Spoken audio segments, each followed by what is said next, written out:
안녕하십니까. 바로 보는 TV 옴부즈맨 오세혁입니다. 지난주 연합뉴스TV에서는 학생 인권조례 개편 관련 뉴스와 이상민 행정안전부 장관 탄핵소추 기각 소식 등 다양한 뉴스들을 전해드렸는데요. 그럼 지난주 주요 뉴스부터 정리해보겠습니다.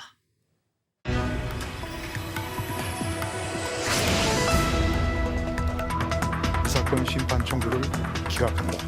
국민적 참사를 정쟁의 수단으로 삼아서 헌법적 가치가 훼손될 수 있다는 우려를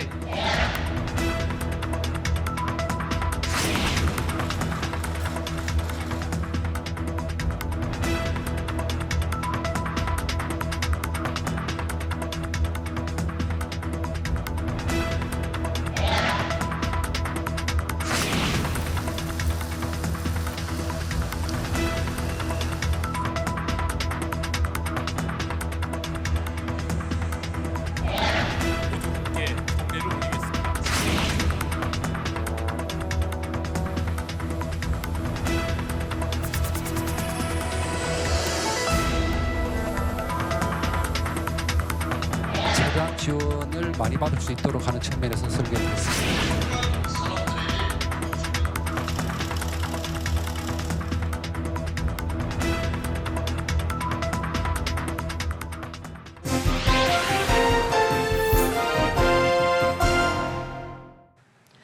지난 한 주간 안타까운 소식들이 다수 발생하여 모두가 힘든 시간을 보내셨을 것 같습니다.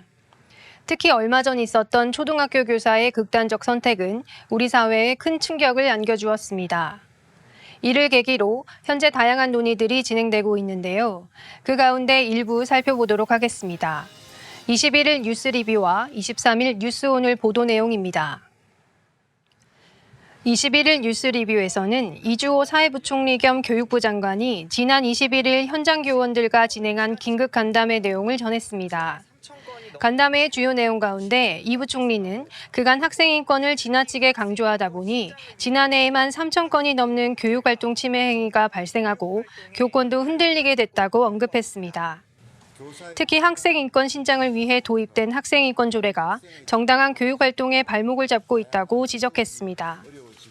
그 외 교사의 정당한 교육활동에 면책권을 부여하고 무분별한 신고를 막기 위한 무고죄 신설 등 아동학대 처벌법 개정 입법을 지원하겠다고 밝혔습니다.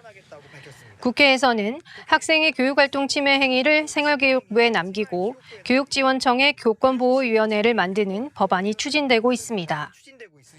23일 뉴스 오늘에서는 이주호 사회부총리 겸 교육부 장관이 언급한 학생인권조례 재검토에 대한 반응을 전했습니다. 먼저 시의회와 도교육청도 비슷한 목소리를 냈는데요. 서울시의회 의장은 인권조례 등 서울교육의 모든 제도를 재검토하겠다고 밝혔고 경기도 교육감은 조례 개정으로 학생 개개인이 갖는 권리의 한계를 더 명확하게 규정하겠다고 전했습니다. 학생인권조례는 경기와 서울, 광주 등 6개 시도에서 채택하고 있습니다.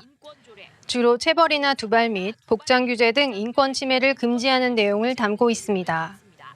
하지만 해당 조례 안에 타인의 권리 존중 등의 항목은 없어 교사의 생활 지도에 악영향을 준다는 비판이 지속 존재해왔습니다. 한편에서는 오히려 조례가 없는 곳에서 교권 침해 사례가 더 많다는 반론도 있습니다. 가령 학교가 권리를 최대한 보장하고 있다는 것을 우선으로 삼고 있다는 메시지를 전달하였을 때 학부모의 공격성이 줄어들 수도 있을 것이라는 의견입니다. 보도는 교권 침해를 막기 위한 바람직한 방향이 무엇인지 논의가 점차 확대되고 있다고 전했습니다. 긴급 간담회의 주요 내용을 간략하게 전달하고 이어 그에 대해 반대되는 반응도 각 측의 목소리를 인용하여 잘 전했다고 생각합니다.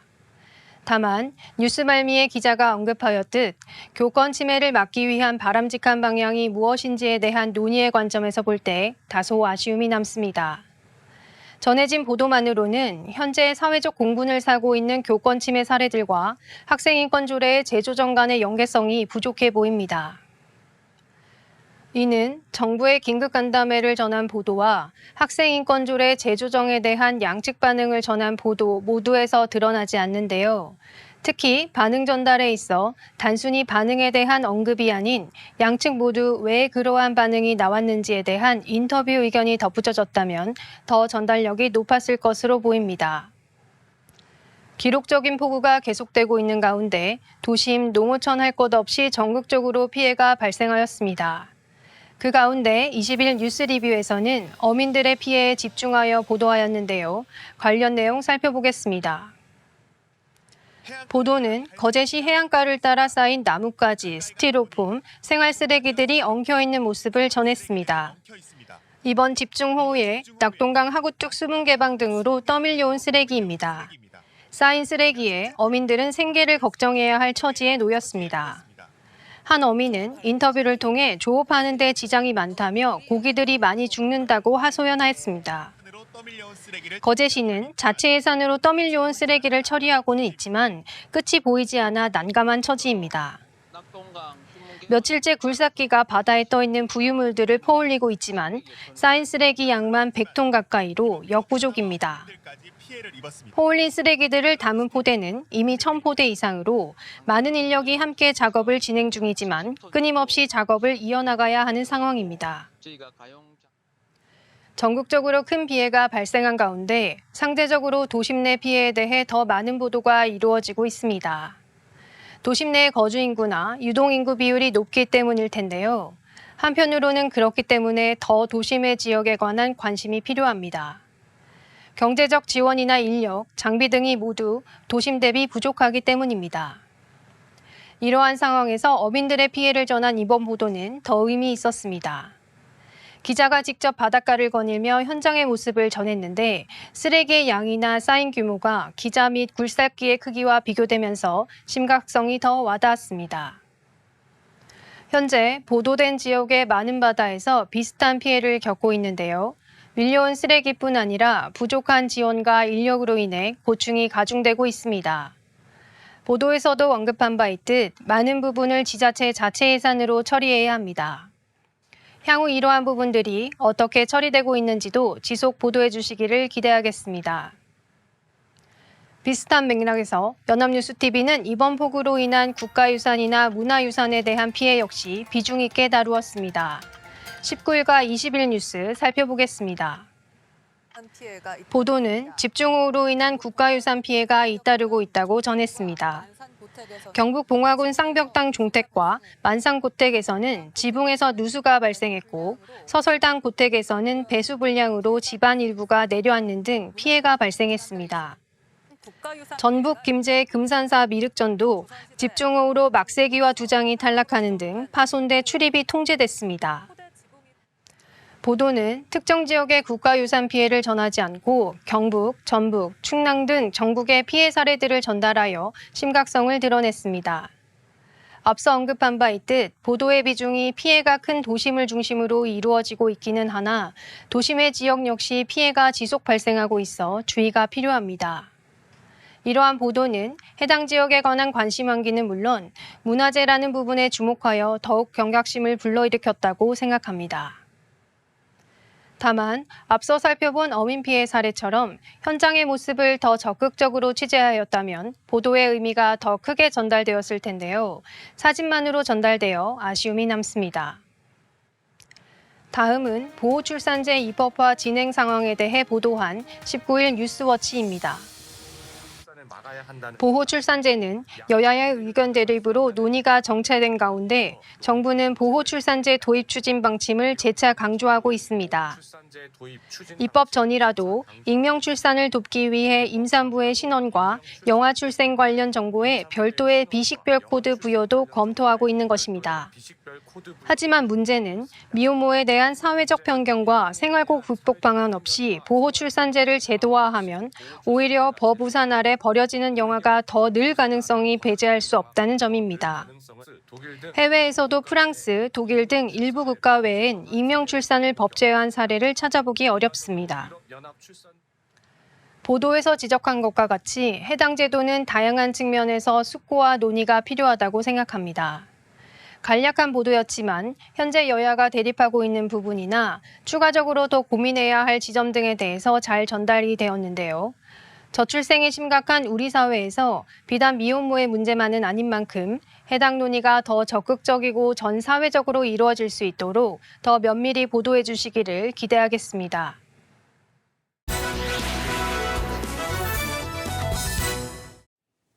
네, 이번 시간은 주말에 방영되는 제작 프로그램을 대학생의 시선으로 분석하고 평가한 내용을 들어보는 캠퍼스 TV 리포트 시간입니다.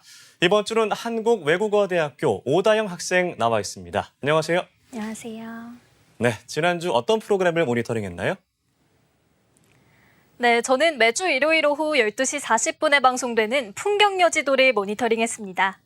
지난 23일에 방송된 풍경여지도에서는 서해를 품은 도시 충청남도 서산에 대해 다뤘는데요. 그럼 자세한 모니터링 내용 지금부터 전해드리겠습니다.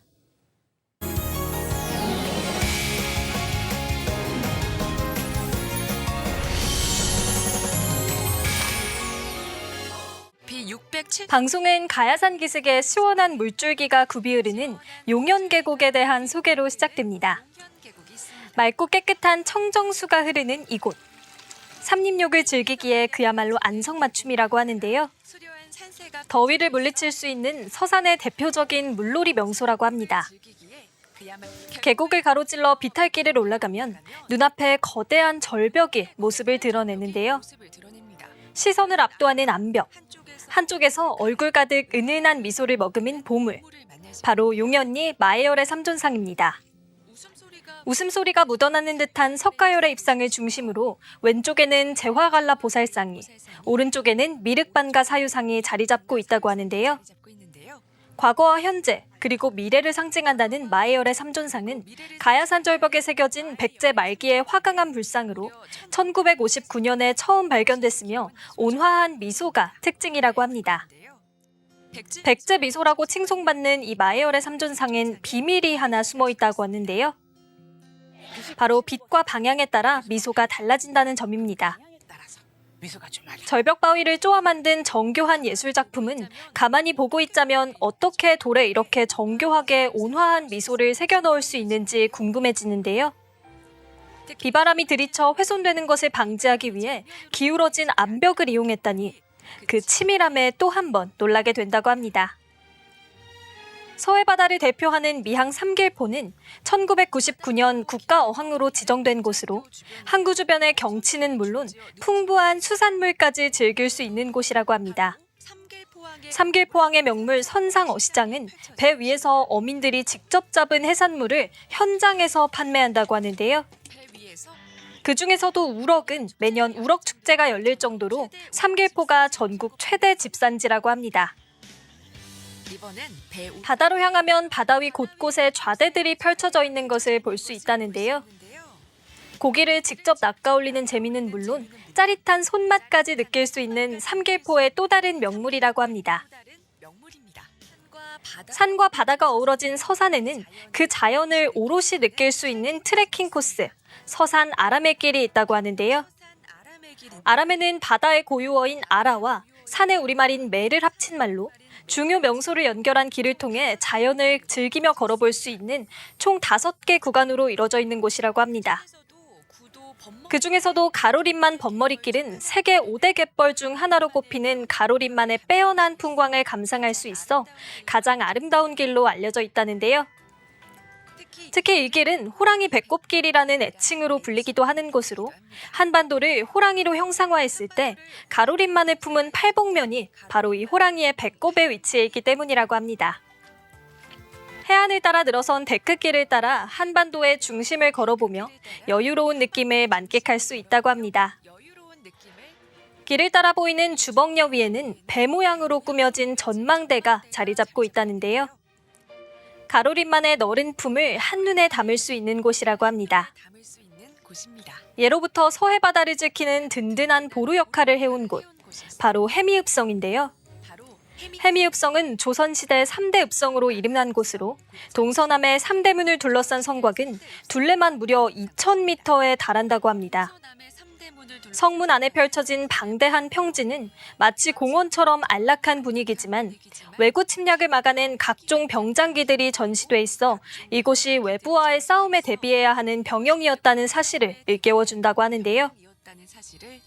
해미읍성은 충무공 이순신 장군이 군관으로 10개월간 머물렀던 곳이기도 하다고 합니다. 병사들이 무예를 익히고 휴식을 취했던 청어정은 마음을 맑고 깨끗하게 다스린다는 의미를 품고 있다는데요. 수려하게 펼쳐진 대나무 숲이 운치를 더한다고 합니다. 하지만 해미읍성이 중요한 문화유산으로 손꼽히는 이유는 따로 있다고 하는데요. 읍성 안 깊게 뿌리 내린 나무 한 그루, 바로 천주교 박해의 상징인 300년 넘은 회화나무입니다. 바로 옆 비극의 현장 옥사에는 그때 모습이 그대로 재현돼 있어 당시 처참했던 상황을 짐작해 볼 수 있다는데요.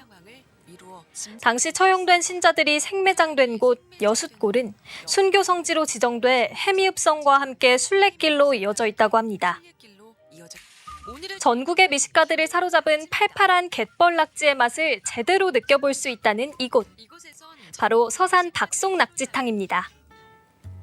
그 옛날 주렁주렁 열리던 둥근 박을 이용하는 것이 특징이라는데요. 열매는 식용하고 껍질은 바가지로 사용한다고 합니다. 밭에서 직접 수확한 무공의 자연식품 박은 낙지와 환상의 궁합을 이루어 시원한 맛을 내주는 비결이라는데요. 청정갯벌의 보물 낙지 또한 절대 빠져서는 안 되는 주 재료입니다. 낙지를 손질한 후 얇게 썬 박속과 무, 그리고 청양고추와 감자를 물에 넣어 끓이고 거기에 바지락까지 푸짐하게 더해준다고 하는데요.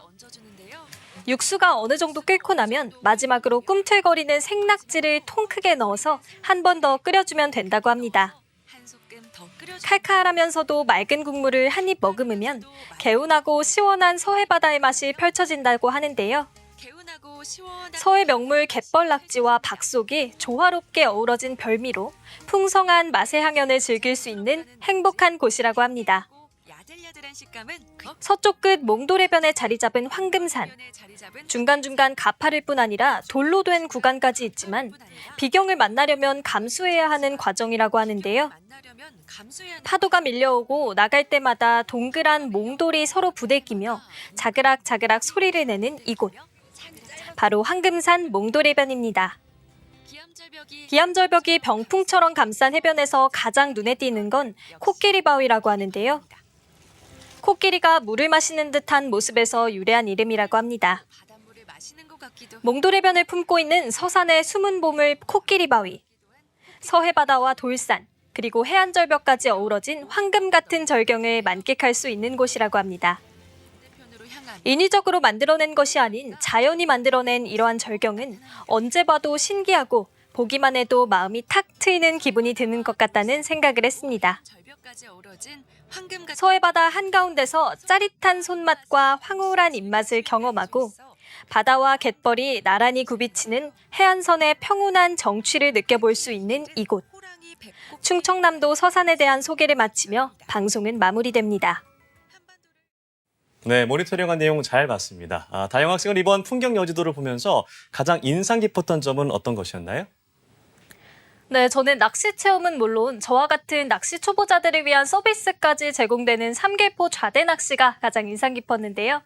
낚시 소질이 없는 저도 삼길포 좌대 낚시 체험을 통해 직접 물고기도 낚아보고 갓 잡은 싱싱한 우럭들을 그 자리에서 맛볼 수 있다는 사실에 반드시 서산에 방문해보고 싶다는 생각이 들었습니다. 네, 그렇군요. 그럼 이번 마지막 풍경 여지도 한 줄 평을 해본다면요?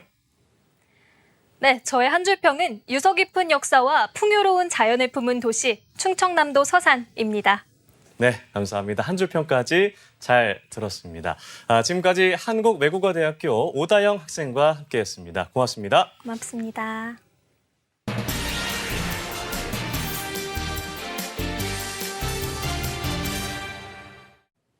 매년 최저임금이 어렵게 결정되는데 이 사회적으로 중요한 기준이 되는 것이기 때문에 국민 모두에게 예민한 사안입니다. 오늘 TV와 비평 시간에는 관련 내용 알아보도록 하겠습니다. 국가공무원 인재개발원 김진숙 교수 자리하셨습니다. 안녕하십니까? 네, 안녕하세요.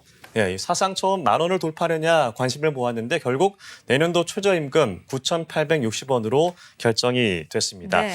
노사 간의 의견 차이로 인해서 역대 최장 기간인 110일 동안 협상을 이어온 건데 결국 2.5% 인상이 됐습니다. 네. 노사 간의 협상 과정에 대해서 언론에서는 어떻게 보도를 했나요? 네, 여러 기대와 우려 속에 내년도 최저임금이 이제 결정됐습니다. 근로자 측은 상징성이 큰 10,000원 3.95% 인상을 요구했지만 사용자 측 위원 9명 전원과 또 공익위원 8명이 사용자 측이 제시한 2.5% 최종안에 찬성함으로써 올해보다 240원이 오른 시간당 9,860원으로 결정했습니다. 월 209시간 근무를 기준으로 환산하면 206만 740원이 됩니다. 최저임금위원회는 노동계를 대표하는 근로자위원과 또 경영계를 대표하는 사용자위원, 또 정부가 위촉한 공익위원 등으로 구성이 되는데요. 노사가 각자 원하는 인상률을 일단 제시하고 노사가 대립하면 공익위원이 중재하는 방식으로 이제 최저임금이 결정이 됩니다. 올해 최저임금 논의 과정은 특히 더 험난했는데요. 근로자위원 9명 중 1명이 경찰 고공농성 진압에 맞서다가 구속되면서 시작 전부터 난항을 겪었죠. 결국 110일이라는 역대 최장기간의 심의 끝에 그것도 노사 합의가 아닌 최저임금위원회의 투표에 의해서 결정이 된 것입니다. 언론에서는 합리적이고 공정한 산출 기준 없이 노동계와 경영계의 합의를 통해 최저임금을 심의 의결하는 구조 자체가 원인이라고 지적하고 있습니다. 특히 이번 협상 과정에서 문제가 드러났듯이 최저임금의 결정 구조와 적용 방식에 개편이 필요하다고 제시했습니다. 동아일보는 37년 묵은 최저임금 결정 체계를 손볼 때라고 전했는데요. 선진국의 사례를 참고해서 소모적인 갈등을 줄이면서 합리적이고 예측 가능하게 최저임금이 결정되도록 제도를 손질해야 한다고 밝혔습니다. 또 정치 편향 논란이 일지 않도록 객관적 기준을 마련하는 것도 필요하다면서 일자리 환경과 노사 문화가 급변하는 이런 상황에서 37년 전에 만들어진 최저임금 결정 체계는 수명을 다했다라고 덧붙였습니다. 경향신문은 최저임금 10,000원의 벽을 넘지 못한 것은 노동자들의 팍팍한 삶을 외면한 사용자 측의 논리에 공익위원들이 가세한 결과라고 지적했습니다. 이번 최저임금 결정 과정에서 공익위원들은 노사가 제안한 액수의 중간 지점을 이제 중재안으로 제안했음에도 노동자 측의 거부를 이유로 사측의 최종안을 투표로 지지했다는 것입니다. 또 일부 공익위원회 정부 편향 시비에 내년 최저임금은 10,000원을 넘지 않을 것이라는 정부 고위 관계자의 가이드라인성 발언까지 등장하면서 위원회의 중립성과 공정성에 흠집이 났다라고 전했습니다. 네, 결정된 내년도 최저임금 9,860원을 두고 이 경영계는 너무 많다, 네. 노동계는 너무 적다라고 의견 차이를 보이고 있는데 내년 최저임금이 적정한 수준인지 이 경제 상황에 비추어서 분석해보는 보도도 많았습니다. 어떤 내용이었나요? 내년도 최저임금 인상률 2.5%는 이제 코로나19가 한창이던 2021년 1.5%에 이어서 이제 역대 두 번째로 낮은 수치인데요. 최저임금의 적정성에 대해서는 보수와 진보 언론의 의견이 달랐습니다. 우선 보수 언론에서는 지난 몇 년 동안의 과도한 인상에 비추어 봤을 때 일단 수용할 만한 수준이고 또 이번에 더 오르는 것만으로도 이제 중소기업과 소상공인의 어려움이 가중될 수밖에 없다라고 전했습니다. 반면에 진보 언론에서는 버스 요금보다 더 적게 오른 최저임금은 올해 물가 전망치 3.5%에도 미치지 못해서 실질 임금은 삭감된 것과 마찬가지여서 후유증이 예상된다라고 전했습니다. 최저임금 수준을 결정하기 위한 기초 자료인 비혼 단신 근로자 생계비라는 것이 있는데요. 한국통계학회의 보고서에 따르면 비혼 단신 근로자 생계비는 241만여 원으로 이번에 결정된 최저임금은 이에 턱없이 모자랄 뿐만 아니라 또 앞으로 줄줄이 오를 공공요금 등을 감안하면 노동자들의 생활 수준은 더 후퇴할 수밖에 없다라고 전했습니다. 중앙일보는 내년 최저임금이 10,000원 미만이라고는 하지만 주휴수당까지 고려하면 이미 10,000원을 훌쩍 넘어선 것이고 거기에다가 사회보험과 퇴직급여까지 고려하면 사업주 대부분은 최저임금의 약 140%에 달하는 인건비를 부담해야 한다고 밝혔습니다. 특히 문재인 정부 당시에 최저임금 과속 인상의 후유증이 여전하기 때문에 충격을 조금이나마 완화할 수 있도록 숙박이나 음식점 등 일부 업종에 한해서라도 업종별로 시행하자는 그 소상공인의 의견을 이번에 최저임금위원회가 부결시킨 것은 아쉬운 대목이라고 전했습니다. 한겨레 신문은 기업의 규모와 고용 형태에 따른 임금 격차는 점점 더 벌어지고 있는데 저임금 노동자는 안중에도 없다는 말인가라면서 비판했습니다. 고물가의 고금리로 우리 사회 소득 취약계층은 더욱 힘겨워지고 있어서 그 결과는 이제 내수 부진으로 이어져서 우리 경제에도 좋은 영향을 미칠 수 없다라고 지적했습니다. 정부는 내수 살리기 차원에서라도 최저임금에 대한 관점을 근본적으로 바꿔야 한다라고 강조했습니다. 네. 이 최저임금의 숫자도 중요하지만 이 주유 수당 그리고 업종별로 어떻게 차등해서 적용할지가 굉장히 뜨거운 이슈가 됐습니다. 네. 자, 소모적인 갈등이 반복되는 이 결정 방식에 대한 문제도 제기가 됐는데 네. 이번 최저임금 결정이란 이 쟁점에 대해서 언론은 어떻게 보도했나요? 네, 대다수의 이제 언론에서는 보수, 진보 할 것 없이 현재의 최저임금 결정 방식에 대해 문제가 있다는 이제 비판적인 시각을 보였습니다. 합리적이고 공정한 산출 기준이 없다 보니까 올해도 표결 결과를 두고 경영계에서는 이제 부담 가중, 노동계는 실질 임금 삭감이라며 반발하고 있죠. 다만 내용의 결에 있어서는 좀 차이를 보였는데요. 보수 언론에서는 정부가 주요 정책의 뒤에 숨어서 노사 협상에만 맡겨서는 안 된다면서 최저임금위원회에서 노사의 의견을 듣고 논의는 하되 결정은 정부가 책임지는 방식으로 바뀌어야 한다는 주장입니다. 또 법이 제정된 이후 1988년부터 지금까지 전체 업종에 최저임금을 일률적으로 적용하고 있는데 업종마다 이제 지급 능력과 생산성의 차이가 있기 때문에 사업의 종류별로 최저임금을 구분하는 최저임금법 개정이 시급하다라고 전했습니다.